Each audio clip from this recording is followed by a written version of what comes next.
So Doug, as a BYO veteran regular, we felt it was only appropriate for such a topic that we let you bring something extra. So why don't you tell us a bit about this wine that you brought, that you just poured for us as well? So I'm going back to the dawn of civilization, wine civilization rather. Our good friend, Iago Bitarashvili. So we're in Georgia here, and Georgia, the self-styled cradle of wine. They've been making wine for probably around 8,000 years.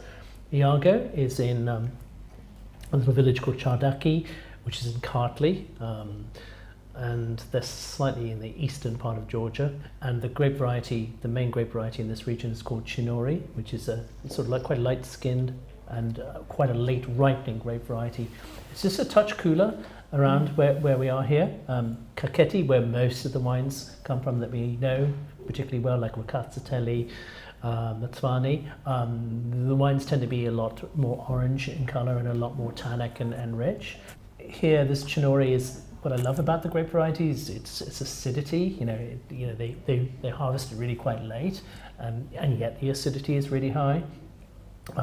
Iago himself does 6 months skin maceration with full stems and pips and the whole lot. Everything goes in. So what they do is they crush it and then they add the cha-cha, which is the marc or the pomace. They add it back into the kvevari. It ferments in its own time, naturally.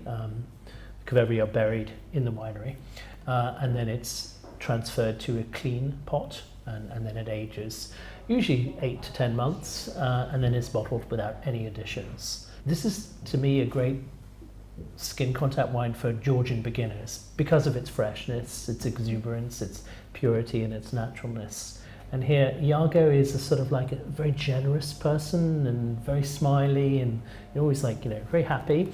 And his wines are like effervescent, alive, and 6 months skin contact could give something which is very heavy and very just like a bit, flat and bland, but this isn't. It's just skittering along my palate, and it's the 2017 vintage, which is, I think people actually made quite decent wine despite the fact it was an incredibly hot year.